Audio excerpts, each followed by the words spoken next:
It's actually quite groundbreaking what we're proposing to do here.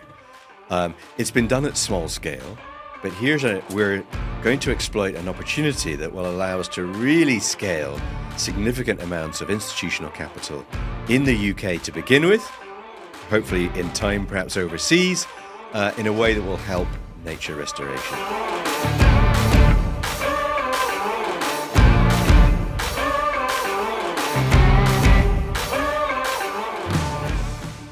Eoin, it's great to have you on the Rebalance Earth podcast. Thank you for joining us. Could you tell us a little bit about yourself and also about your journey in the world of finance and sustainability? Sure, and it's lovely to be here. Thank you for inviting me along. It feels like a real privilege. My journey, a little bit about myself. 57 years old, father and grandfather, and somebody who gets very excited about the mere mention of nature, let alone the opportunity to actually be in it. I've been a fund manager in one shape or another for 34 years. Feels like a long time. I started out life as a quant, so modeling equities and asset allocation through the application of econometric models.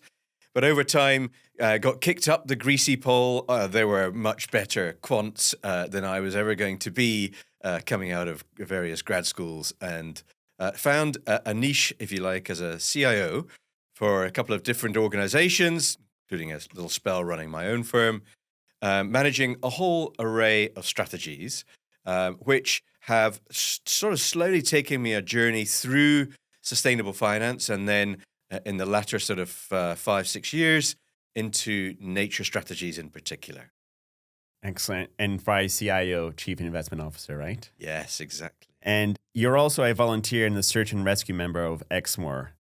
What role has that played in terms of your views of nature and perhaps finance too? Yeah, that's a good one. I think it has influenced me in a couple of very specific ways. So in a positive sense, I truly understand the value of being out in nature to my own personal well-being, and I can see the same thing reflected in others. So that for me is a really critical part of my own personal journey, and I'd love, part of my being involved with Exmoor's Mountain Rescue Team is to make that safe for other people to enjoy that same privilege. On the flip side, I'm also super conscious that I do get to see things which are maybe less pleasant. So as part of our flood rescue group, do get to see when homes, properties, businesses are severely damaged by flooding, and that is never a pleasant outcome for anybody. I think also, perhaps uniquely, there's an interesting relationship between search and rescue and investment, which has got something to do with risk management and how one approaches a difficult situation, the backup plans that one puts in place, and just more generally how you risk manage a situation. So actually, I think there are some really interesting parallels that come out of those two pieces of my life. Indeed, and let's just dig into this a little bit more, because when we hear about flooding, there's a stat that 1 in 8 households in the UK gets flooded. So maybe some of our listeners would have experienced that, but you see it in quite an extreme situation. And sometimes that's not quite, I would say, grabbed by statistics, by numbers. So perhaps can you give a more like human version of the impacts? And have you seen in your time as a search and rescue member an increase in these kind of flood events? And perhaps have they changed also in character? Yeah, massive increase. And I would say that from a sort of search and rescue perspective, we are waiting for the next major one. And I can say that as somebody who, unfortunately was in Cumbria and then York, back in the mid-teens, involved in those efforts.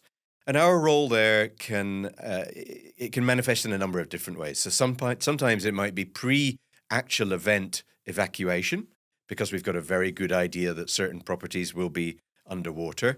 Or worse than that, it might be post-flood event, in which case we are either doing simple welfare checks on property owners, or we're helping people evacuate. And that can be very emotional for the individuals concerned, and quite difficult to see or to witness, if you like, the emotional reaction that individuals have to seeing their livelihoods their properties completely trashed by flooding. And so we're seeing these kind of real human and financial costs that are related to flooding. And as you said, you get excited by nature. Nature seems to be the cause of these problems. Is it the cause or is it the solution? How would you look at it from this duality side? So nature is definitely the solution. Humans are the cause. Yes. And I think again, there's a piece there around humans' attempt to sort of rule over nature hasn't necessarily gone terribly well, and we're experiencing that manifested in many different ways: climate change, biodiversity, ecosystem loss, and then, as we're talking about now, more directly flooding. Mm. So yeah, nature is a huge part of the solution here. So wearing your CIO's hat, um, where do you see the role of investment and the potential for nature to address those challenges? Where does that intersection happen?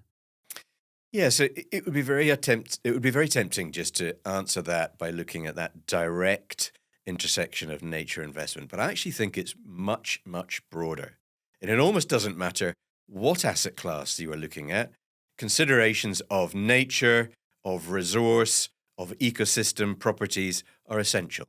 So let me give you, the examples. We can be looking at listed equities, Hmm. corporates, and they have supply chains. Many of those are reliant on various ecosystem services or different aspects of nature as resource. So just with a simple corporate equity strategy, we've got to be thinking about, well, how am I engaging with that corporate entity to improve its interactions with nature, its impacts, its dependencies, and what opportunities and risks exist for that corporate. At the same time, we can look at the bond market. And most people say, well, bonds and nature have nothing in common, but I would wholeheartedly disagree. Again, huge opportunities to better incorporate nature into the bond markets, either through sustainability-linked bonds with very specific nature KPIs, or in the re-emerging debt for nature swaps market. Now, neither of those are perfect in their current form and existence, but wow, they could be such powerful instruments if we can get them right. And then, of course, we go to the direct interactions with nature. And that might be from a property perspective, it might be from an agricultural perspective, food systems more generally, or specific ecosystem services. And I know we'll talk more about carbon, biodiversity, water, etc. But they are all part of that direct interaction between nature and investing. So you talked about, an asset class, and I'd like to understand, in your views, what makes nature compelling asset class for investors, and how would that differ from traditional investment options? And we talked, you mentioned bonds, for example. So how does nature as an asset class differ itself from those traditional products? I think nature is a super compelling asset class for a number of reasons. So we've got the financial return element associated with investing in nature. We know all about that. But then there's the co-benefits piece. There's the direct impacts that we can have, which manifest in other ways. And they can range from, everything from socioeconomic benefits around employment, improved livelihoods, include things like better healthcare results, right through to, physical food system improvements that we can do actually on the ground. So the range of benefits that come from nature as an asset class are huge. And from your experience, would you say are the potential financial returns and environmental benefits that can come out of investing in nature, investing in that nature class? And can you provide some illustrative examples of what are the returns and benefits that investors could be expecting out of that? If I may, I will turn it around slightly and answer the question from the perspective of what should an investor be demanding from us as managers of natural capital? Well, let's start with the basics. We'll have a risk-free premium, a risk-free rate, I beg your pardon. We'll have a risk premium associated with the asset class. And then we have to be honest, this is not a liquid asset class. So there'll be an illiquidity risk premium associated with that. A rough guesstimate would put that around sort of the 10 to 12% marker. in terms of gross IRR, returns that an investor would look at. So that's one aspect, and a very raw one. Secondly, an investor would want to think about, well, what are the risks associated with investing in nature? And I actually think that we can put in place a whole range of different mechanisms that serve to de-risk the asset class. Even though it's nascent and quite new, we can actually do a lot to make an investor very comfortable that the risks really are quite low. And then the third important thing an investor will seek when they're looking at things in a portfolio context is, how does this diversify my existing portfolio relative to the results I'm looking for? And of course, an investment in nature is not vulnerable to components of the economic cycle, the same that many other investments in the portfolio will be. So it's really deliciously uncorrelated in that sense. So there are sort of three really powerful forces that an investor can tap into. I just want to come back to that second one, because that risk, is that the main reason where we're not seeing, if I may use this pun, a flood of investors going into investing in nature? Is it really just because of that second point regarding the risk that is holding them back, or is there other factors at play, which is perhaps acting as a barrier to that flow of investors? Yes, I think in some sense investors see this as a newer asset class, and that comes with an automatic amount of trepidation around, do I want to be a first mover or a second mover, early taker of that? But I would point to the fact that we've had investing in agriculture, investing in timber and forestry for decades. So investors shouldn't really, or they don't need to be worried that this is something altogether new. Now, yes, certain instruments might be new. Again, we'll talk more about carbon, biodiversity, and other forms of payment for ecosystem service. But they really are building on very solid foundations for a style of investing that's been out there for a long, long time. Excellent. So let's look at what success looks like. So can you share an example of a successful nature-based investment that demonstrates the potential of this asset class by delivering economic, environmental, and social returns, please? Sure. The classic one for me is it's a small project, but a really important one. And it was the Wire Catchment Natural Flood Management, WYRE for those that want to Google that project. And this is a great example for me because we had about 1.7 million of blended finance, so both public and private finance, that was invested into the project. The project then delivered back in a couple of years' time just over £2 million in revenue, so a nice return over that period. And I suspect that was probably actually quite a conservative estimate of what was delivered. Plus that you then had a host of co-benefits that were delivered in terms of payment for ecosystem services by both government and corporate entities, as well as restoring a section of river to its natural state with all the ancillary benefits that come from that. So that for me is a perfect example and something that I think that we at Rebalance Earth will look to do and look to copy, but just at bigger scale. Excellent. And it's interesting because in this example, you didn't talk about carbon credits. You didn't talk about biodiversity credits or even biodiversity net gain units. Could you perhaps tell us a little bit about those instruments and why in this successful example they weren't mentioned? Is there something about those credits and units which makes it perhaps more challenging for a success story? I'm curious to get your views on that. No, I don't think it is in that sense challenging. And I actually think that biodiversity markets and carbon markets could have been part of that example if the developers had so wished. I think it's important to sort of separate out the carbon market as it is in the UK today from the biodiversity and nutrient markets. The former is a voluntary market, the latter are compliance markets, so they're compulsory.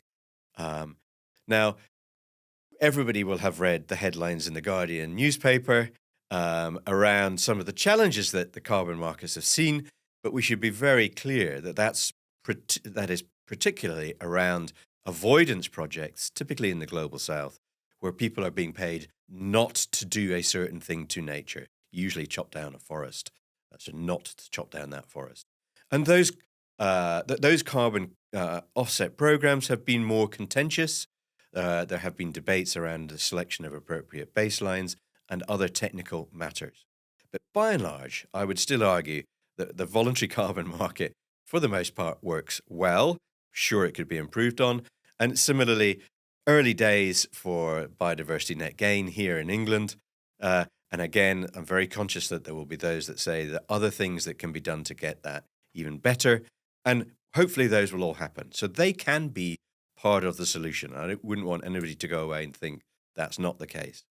But the wire example, as you say, is this lovely, is a perfect example of being able to do things in nature without having to resort to either of those two markets that exist already today.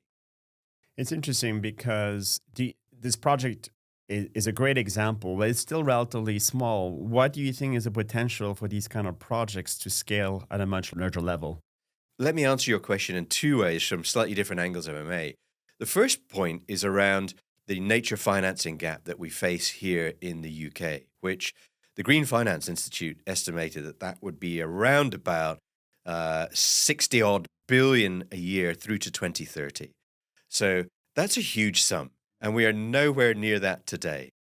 I think the second way to look at this is from the investor angle, and to think about if I was an investor, an asset owner allocating to different asset strategies, what might seem a reasonable allocation to an asset class like nature investing, given what we've said about the return opportunity, the risks involved, and the lack of correlation with other asset classes? I'm thinking that it might be 5 to 10%. Now, I know others have said 2% would be an amazing target, and I have huge sympathy for that too. That would be a great place to start, but I actually think it could be even bigger.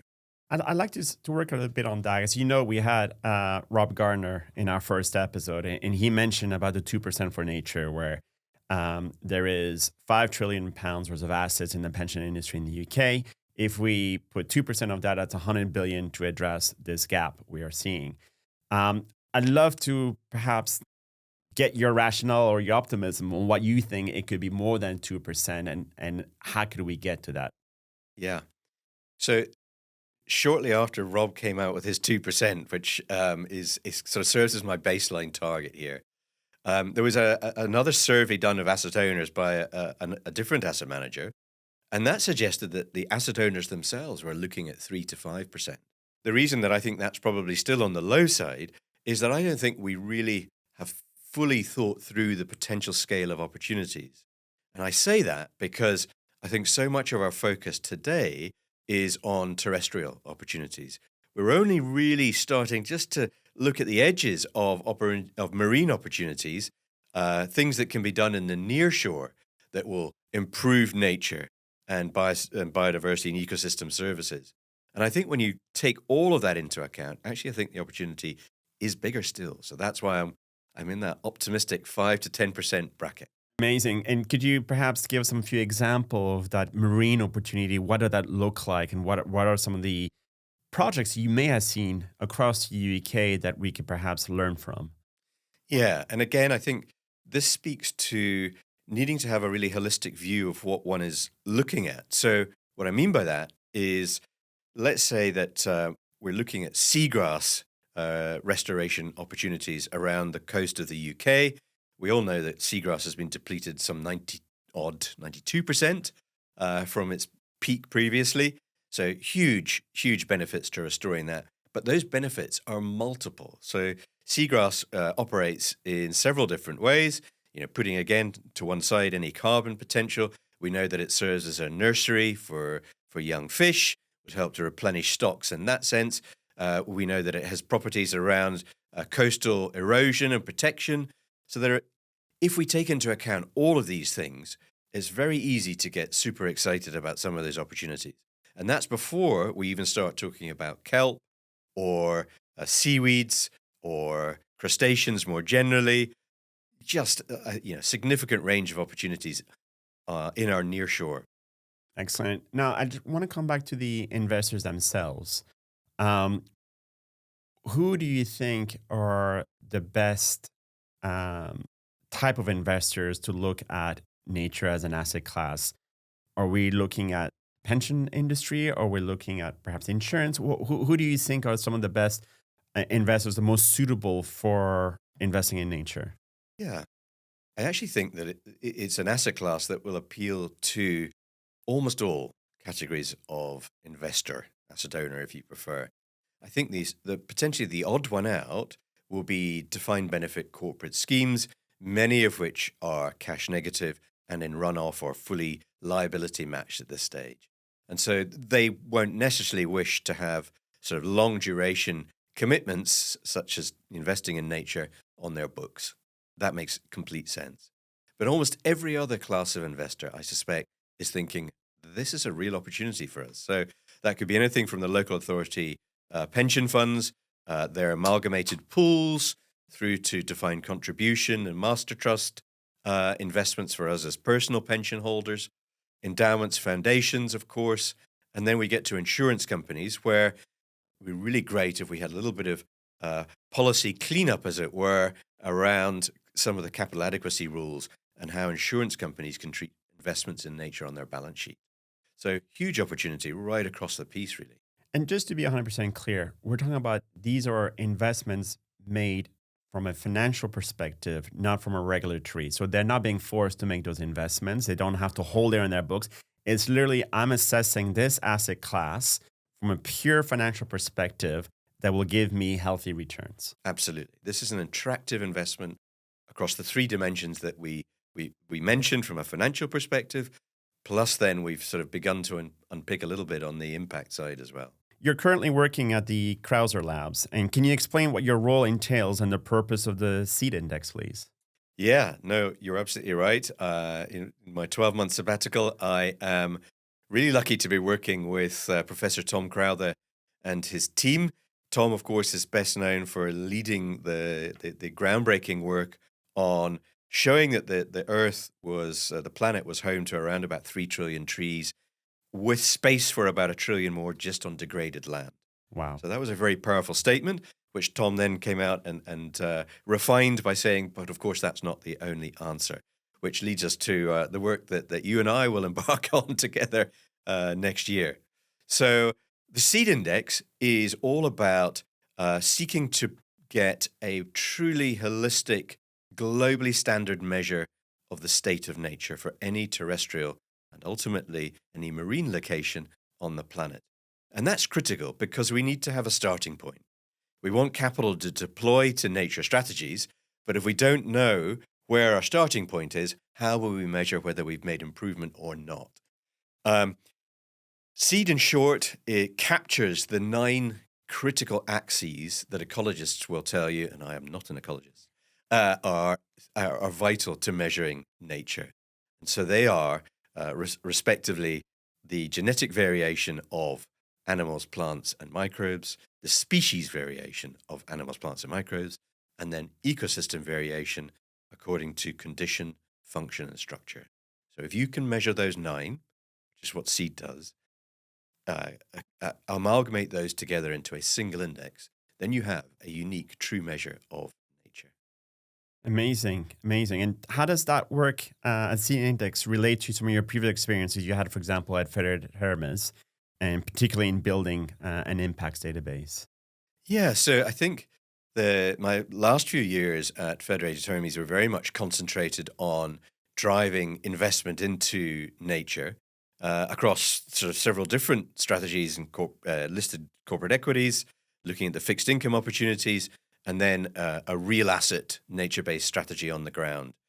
And it struck me that without having a true measure of the state of nature that everybody could get behind, instead of having to resort to multiple measures to pick up all the different components, we wouldn't really see capital to start to flow properly into nature.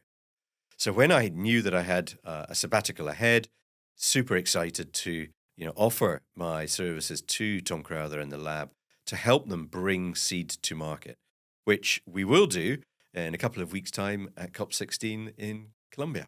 Amazing, amazing. Perhaps coming back to the Wire example, or maybe using it as a case study, I really want to focus on this element of how do you drive greater investment in nature. But here, I'd love for your answer to comment on what is the role that government, private, and financial can play in driving greater investments in nature. And if there are any examples or strategies each sector can employ to facilitate this, I'd love to get your insights on that. So this is one. This is a topic that I've thought about quite a lot, and my approach to this is to look at it from a systems perspective. So I would see, government, corporates, financial institutions as all being actors on the same stage, and every single one of them has a role to play. So let's start with sort of governments and state entities. Well, they're clearly involved in defining policy and in setting a regulatory framework that is supportive of the investments in nature that need to happen. They might also achieve that through subsidies. If you think about the size of potentially harmful environmental subsidies that still exist today, something like 2.4 trillion a year. I mean, it's a ginormous sum. So maybe just starting by removing those would be an amazing first step for that government state actor on the stage. Then we look at corporates, and we know that corporates rely on resources.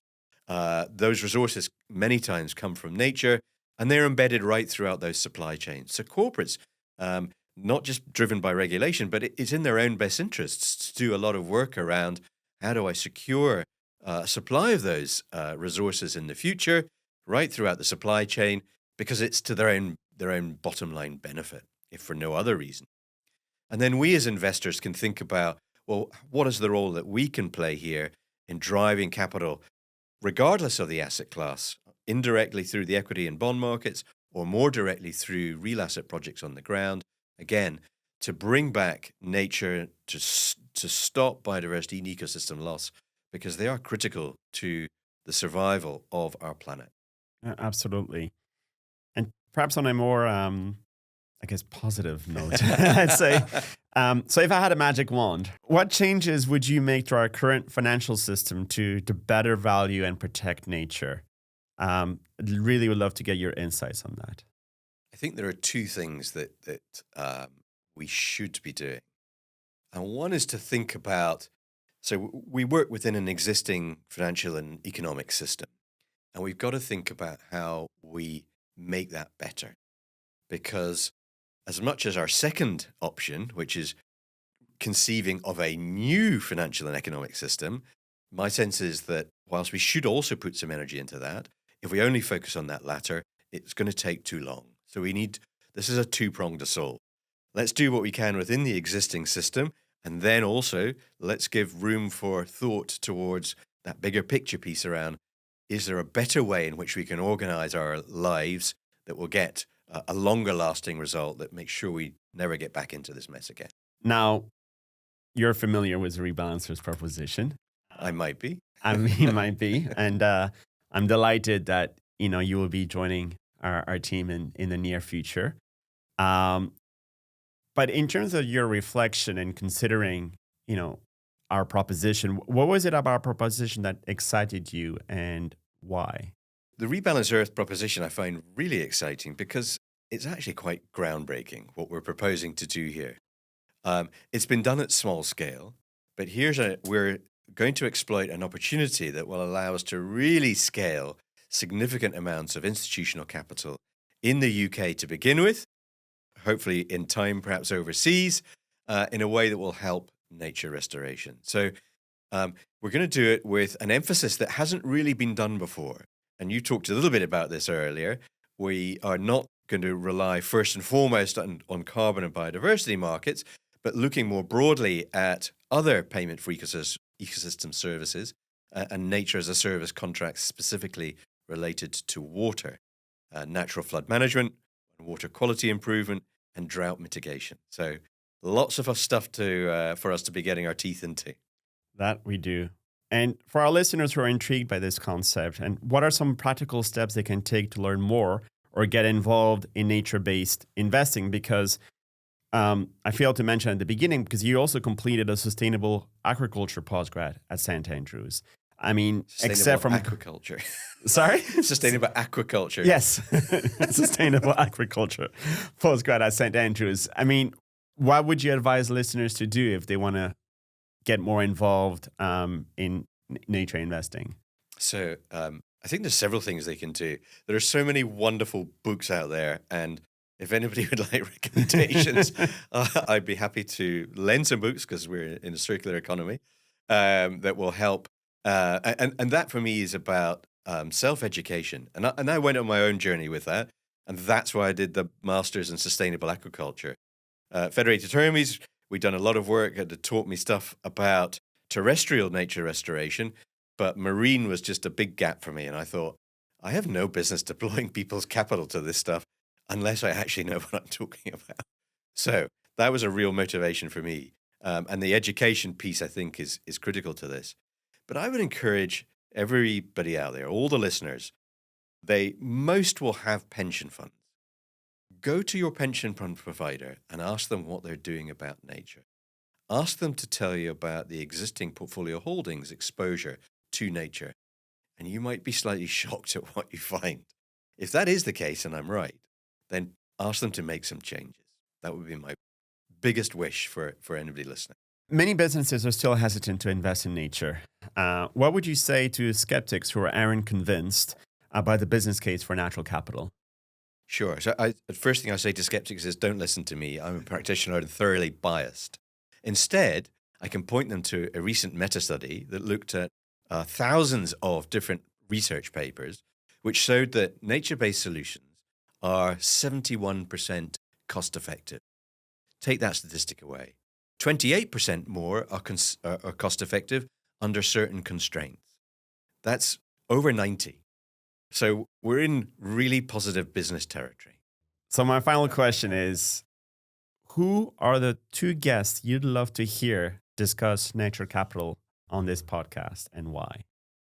Okay, I'm going to answer that as two different podcasts that you'll have. Okay. And one is going to be a joint guest. Basically, I'm cheating because I'm giving 3. Will you join in the interviewing them? I'd love to. Yeah. Okay. So the first pairing would be a pair of academics who I think are doing leading work on that nexus of nature and investment in the UK. They're both at Oxford. So one is Dr. Nicola Ranger. She's done some amazing work with the Green Finance Institute and others on looking at nature-related risks for the UK. That's where our 12% loss of income figure by 2050 came from.